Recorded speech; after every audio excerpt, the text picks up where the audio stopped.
अस्सलाम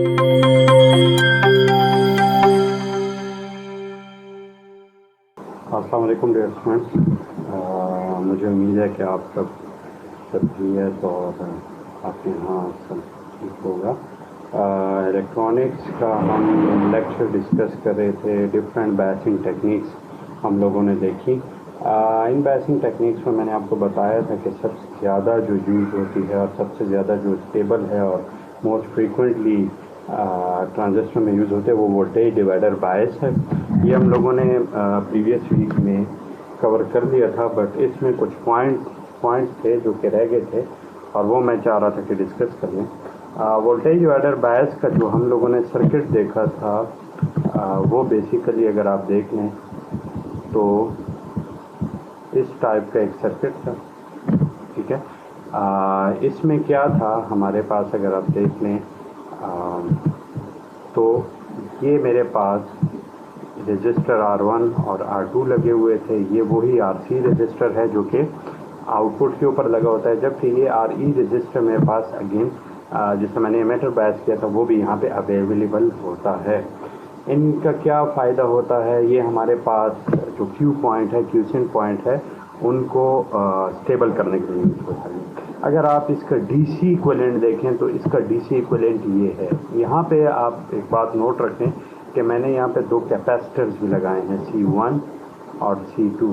इनको कहा जाता है कपलिंग कैपेसिटर्स, ठीक है। ये हम मेरे पास क्या करते हैं, ये मेरे पास जो यहाँ पे मेरे पास उन इनपुट से जो बाहर से वोल्टेज आ रही होती है उसमें एक्स्ट्रा DC जो कंपोनेंट होते हैं वो C1 इनपुट कपलिंग कैपेसिटर उसे रिमूव करता है। यहाँ पे जब वोल्टेज या एक्सटर्नल सिग्नल एंटर होता है तो इनिशियली ये उसे क्यू पॉइंट के ऊपर सवार कर लेता है। जिस तरह आप इसे इस तरह कह सकते हैं कि जब भी आप माइक्रोवेव ओवन में कोई चीज़ गर्म करने के लिए रखते हैं तो ज़्यादातर माइक्रोवेव ओवन में इसके अंदर अपनी प्लेट सी, अपना एक पैन सा होता है जिसके ऊपर आप उसको किसी भी चीज़ को रखना पड़ता है, जबकि वो जिस चीज़ में हो आपको उससे हटाना पड़ता है। तो वो जो बाहर जिस भी प्लेट में था आपने उसे हटाने के लिए क्या करते हैं, C1 लगाते हैं और इंटरनली जो अपनी प्लेट होती है उसकी वो प्रोवाइड करते हैं ये दो रजिस्टर, ठीक है। ये R1 R2 ये एक DC पॉइंट, एक DC लेवल उसे प्रोवाइड करते हैं जिससे वो सवार होके आता है। यहाँ पे उसकी एम्पलीफिकेशन या जो भी आप उसके साथ करना चाहते हैं वो होता है। जबकि जब आप उस चीज़ को निकालते हैं बाहर तो आपको वही प्लेट से निकाल के दोबारा आपको वो चीज़ बाहर की किसी प्लेट में या किसी चीज़ में डालनी पड़ती है। तो ये C2 क्या करता है, इंटरनली जो आपने इसे DC लेवल जो वोल्टेज इसे प्रोवाइड की हुई है ये C2 से रिमूव कर देता है, ठीक है। बात आई समझ में। ये कैपेसिटर जो होते हैं, कैपेसिटर एक्चुअली आपके पास AC वोल्टेज को बाईपास करता है और DC वोल्टेज को ब्लॉक करता है। ये आपने बेसिक इलेक्ट्रिकल इंजीनियरिंग में आप लोगों ने पढ़ा होगा अपने फर्स्ट सेमेस्टर में, तो उसमें ये चीज़ें आपको बतानी ज़रूरी हैं। जब हम एम्पलीफिकेशन पढ़ेंगे तो उसमें ये चीज़ें हम देखेंगे, बल्कि ये एक स्मॉल स्केल एम्पलीफिकेशन में ये चीज़ बहुत ज़रूरी है कि C1 C2 का क्या काम है। इनको कहा जाता है कपलिंग कैपेसिटर। अगेन मैं आपको कह दूँ, इनको कहा जाता है कपलिंग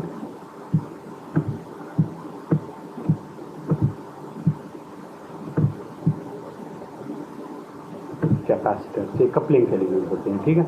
अब यहाँ पे अगर आप DC को देख लें तो यहाँ पे DC वोल्टेज पे इसके साथ भी VCC कनेक्ट है, इसके साथ भी VCC कनेक्ट है। बायसिंग का एक फ़ायदा तो ये होता है कि आप एक ही वोल्टेज से, आपके पास एक ही वोल्टेज सोर्स है, आप उससे इनपुट को भी वोल्टेज प्रोवाइड कर रहे हैं, करंट प्रोवाइड कर रहे हैं, आप आउटपुट को भी प्रोवाइड कर रहे हैं। तो ये आपके पास एक ऐसा सर्किट आपके पास आ जाता है, ठीक है। ये आपके पास एक DC लेवल का सर्किट है। आगे जाते हैं और इसका एनालिसिस देखते हैं जो हम लोगों ने पिछली दफ़ा भी किया था। उस एनालिसिस में अगर आप देखें तो हमारे पास एक ऐसा सर्किट आ गया था, ठीक है।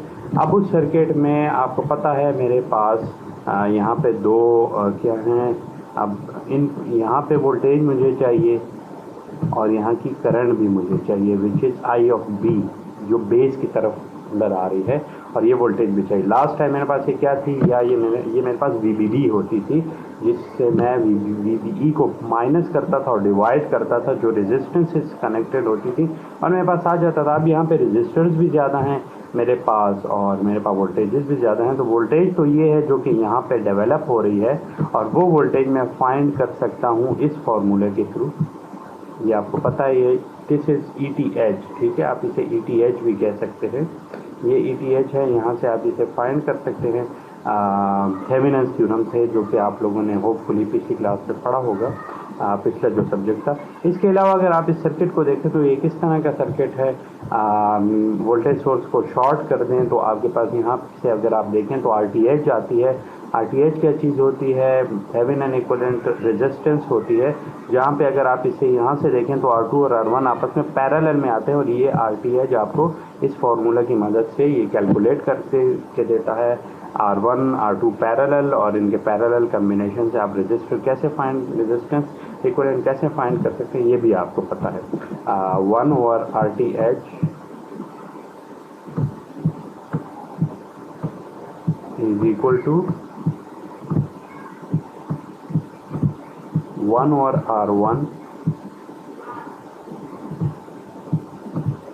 प्लस 1 ओवर R2, ठीक है। इससे आप ये रेजिस्टेंसेस फाइंड कर सकते हैं। जब आपने ये रेजिस्टेंस फाइंड कर ली, जब आपने ये वोल्टेज फाइंड कर ली, तो अब IB फाइंड करना अगेन बहुत इजी है। आपके पास ये वोल्टेज भी है, ये है, ये सब कुछ। तो यहाँ पे आप क्या यूज़ कर लें, आप यहाँ पे अगेन KVL जब प्रोवाइड करेंगे, इससे KVL अप्लाई करेंगे तो आपके पास ये फार्मूला आ जाएगा, ठीक है। ये फार्मूला जब आपके पास, इसे मैं थोड़ा और कर लेता हूँ, ओके।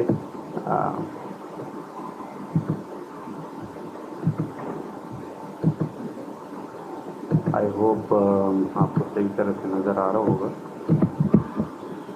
ओके। क्योंकि ये जूम थोड़ा इशू दे रहा है मुझे इस वक्त, और जूम में नहीं कर सकता, तो आप बुक में देख लीजिएगा कि IB ETH minus VBE RTH plus beta plus 1 into RE, ये आपके पास IB आ जाती है। और जब आप उसी तरह आउटपुट के ऊपर VCE आपके पास क्या होगी, VCC minus IC RC plus RE, क्योंकि कनेक्टेड हैं यहाँ पे। अगेन अगर आप देखें तो RC और RE दोनों कनेक्टेड हैं, तो इस पे अलग लूप जब अप्लाई करेंगे तो आपके पास ये फार्मूला आएगा। ये जो होंगी आपके पास क्यूसेंट करंट, क्यूसेंट वोल्टेजेस होंगी।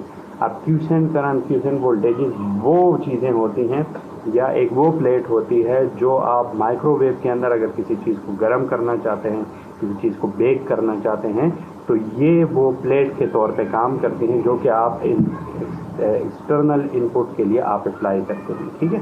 तो ये वो चीज़ें होती हैं। अगर हम आगे चलें तो हम आगे चल के देख सकते हैं कि हमने कौन कौन सी बायसिंग टेक्निक्स देखी, कौन कौन सी अप्लाई की। तो सबसे पहली जो बायसिंग टेक्निक थी वो थी फिक्स्ड बायस। उसमें आपके पास एक RB RC यूज़ होता है। उसमें हमने देखा था कि क्या होते हैं, IB की वैल्यू कैलकुलेट कैसे करते हैं।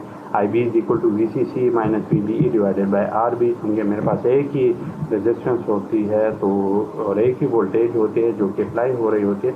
VCC minus VBE divided by RB, IC की वैल्यू होती है बीटा IB, IE की वैल्यू भी ये, क्योंकि ये सारा मैंने पिछले कोर्स में बताया था, इसलिए ये एक रिवीजन है। ये आप अगेन देख लीजिएगा कि कैसे ये वैल्यूज आती हैं, मैंने बताया था। एमिटर बायस, एमिटर बायस में ये होता है, एमिटर के साथ भी हम एक रेजिस्टेंस लगा देते हैं। इन तमाम बायसिंग का मतलब मकसद ये होता है कि हमारे पास स्टेबल क्यूसेंट पॉइंट आ जाए, ठीक है। तो IB मेरे पास VCC minus VBE divided by RB plus 1 plus beta RE। Similarly again वही इक्वेशन, बट यहाँ पे हमारे पास इक्वेशन में RE भी आ जाता है, ठीक है, क्योंकि हमारे पास RE दोनों लूप्स में कॉमन है। अगर मैं यहाँ पे कुछ अप्लाई करूँ या यहाँ पे KVL अप्लाई करूँ तो आप देख सकते हैं कि RE मेरे पास दोनों में कॉमन है, इसलिए इनपुट और आउटपुट दोनों इक्वेशंस में मेरे पास RE आ रहा है, ठीक है। आगे चलते हैं। फिर है voltage divider bias. Collector feedback bias को मैंने छोड़ दिया है इसमें। वोल्टेज डिवाइडर बायस में हमने ये सारे फार्मूलाज आज देखे। RTH जो है, ETH क्या चीज़ होती है, IB की वैल्यू कैसे कैलकुलेट की जाती है, ये सारे फार्मूलाज मैंने देखे और मैं उम्मीद करता हूँ कि ये सारी चीज़ें आपकी समझ में आ गई होंगी। अगर आप अगेन बुक से ये चीज़ देखना चाहते हैं तो बुक्स में आप देखें कि ये कैसे प्रूव हुई हैं, क्या हुआ है क्या नहीं हुआ। सो काइंडली बुक में भी ज़रा ये चीज़ें देख लें तो ये थोड़ा बेहतर रहेगा आपके लिए। इससे आगे चलते हैं और एमेटर, फॉलोअर, कॉमन बेस, ठीक है, ये डिफरेंट कॉन्फ़िगरेशंस थी जिसमें हमने देखा था कि एमेटर फॉलोअर क्या चीज़ होते हैं, जिसे हम कॉमन कलेक्टर भी कहते हैं, ठीक है। कॉमन बेस एम्पलीफायर में IEC की वैल्यूज़ कैसे कैलकुलेट की जाती हैं, ये भी यहाँ से आपको मिल सकती है। क्योंकि हमने सिर्फ कॉमन इमिटर को अभी डिस्कस किया है तो मैं इन डिटेल्स में ज़्यादा नहीं जाना चाहता। आप कॉमन एमिटर तक ही कोशिश करें कि आप उसी को समझ लें, उसी के मुताबिक फिर हम लोग पेपर में भी जो है कॉमन एमिटर के रिलेटेड ही स्टफ आएगा जो बेसिंग टेक्निक्स हैं। इसके अलावा कॉमन बेस क्या है, कॉमन कलेक्टर क्या है, ये आपने पढ़ा हुआ है और ये आपको आना चाहिए और ये पेपर में भी आ सकता है। जबकि अगर बेसिंग टेक्निक की बात हो तो बेसिंग टेक्निक जस्ट हम कॉमन एमिटर के बारे में देखेंगे। सो ये हमने ये एक और लेक्चर था जिसमें हमने डिस्कस किया कि बाइपोलर जंक्शन ट्रांजिस्टर की बेसिंग कैसे की जाती है, कौन से इंपॉर्टेंट एस्पेक्ट्स हैं जो कि यूज़ किए जाते हैं, डिफरेंट बेसिंग टेक्निक्स कौन कौन सी हैं, इन सारी चीज़ों को हमने डिस्कस किया। हम लोगों ने स्टार्ट किया था बहुत ही इम्पॉर्टेंट बेसिंग टेक्निक और वो था फिक्स बायस से। फिक्स बायस में हमारे पास एक रजिस्टर था। एमिटर बायस में हमने एमिटर को बायस किया। ये अगर आप यहाँ पे देखें, एमिटर को बायस किया था एक और रजिस्टर लगा के। अच्छा, बहुत सारी जगहों पे एमिटर को बायस करने के साथ यहाँ पे इसके साथ एक छोटा सा एक और कैपेसिटर भी लगा दिया जाता है, ठीक है। तो पहले जो कैपेसिटर थे हमारे पास, जब हम इसके ऊपर AC इनपुट अप्लाई करते हैं, जो पहले कैपेसिटर थे जो कि यहाँ पे और यहाँ पे लगते थे, आपने देखा होगा इस तरह यूज होते थे। This one and this one, यहाँ पे आप इनपुट वोल्टेज अप्लाई करते हैं और यहाँ पे आउटपुट वोल्टेज।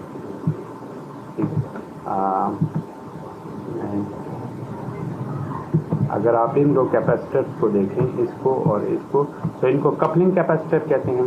जबकि ये जो कैपेसिटर जो कि ज़्यादातर लगाया जाता है एमिटर के साथ, इसे बाईपास कैपेसिटर कहते हैं। इसे क्या कहते हैं?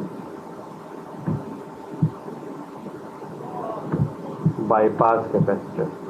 अब बाईपास कैपेसिटर का क्या फ़ायदा होता है?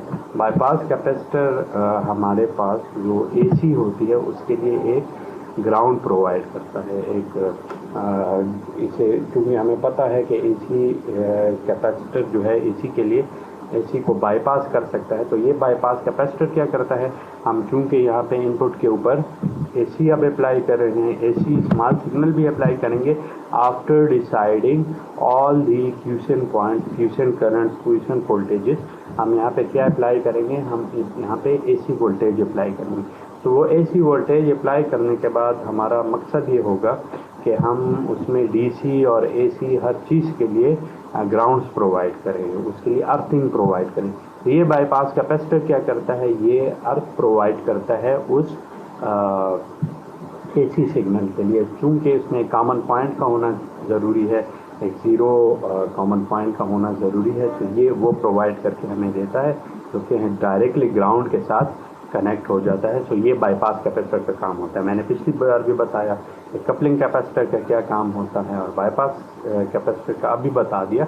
ये तीन कैपेसिटर जब भी आप स्मॉल सिग्नल एम्पलीफिकेशन या लार्ज सिग्नल एम्पलीफिकेशन करते हैं, ये तीन कपलिंग कैपेसिटर ज़रूर यूज होते हैं। इसके अलावा और बहुत सारे कैपेसिटर हैं जो कि फ़िल्टरिंग के लिए यूज होते हैं, क्योंकि ये भी फ़िल्टर ही करते हैं। आपने देखा था रेक्टिफायर सर्किट में कि वो रेक्टिफायर सर्किट में क्या होता था, हमारे पास डिफरेंट जो वैल्यूज़ थी उनको वो रिमूव करके उसकी फिल्टरिंग करता था। अगर आप इसे पैरेलल में लगा दें तो पैरेलल में ये क्या करता है, ये जितने एसी कंपोनेंट होते हैं ये इसे ग्राउंड करना शुरू हो जाता है और आपको डीसी देना शुरू कर देता है, यहाँ पे डीसी आना शुरू हो जाता है। जबकि अगर आप इसे सीरीज़ में लगा दें, जब ये सीरीज में लगता है तो ये आपके पास डीसी को ब्लॉक करना शुरू कर देता है और आगे आपके पास यहाँ पे कैपेसिटर के थ्रू आपके पास एसी वोल्टेज आना शुरू हो जाती है। ठीक है, सो ये इस टॉपिक में हम लोगों ने ये सारी चीज़ें डिस्कस की। वोल्टेज डिवाइडर बायस को डिस्कस किया, सेलेक्टर फीडबैक को नहीं देखा और इसके अलावा ये सारी चीज़ें देखी जो कि इम्पॉर्टेंट थी। आई होप ये सारी चीज़ें आपकी समझ में आई होंगी। नेक्स्ट लेक्चर में मैं आपको थोड़ा बहुत इंफॉर्मेशन दूंगा स्मॉल सिग्नल एम्प्लीफिकेशन की और फिर उसके बाद हम इस कोर्स को वाइंड अप कर देंगे। Thank you so much. See you in the next lecture.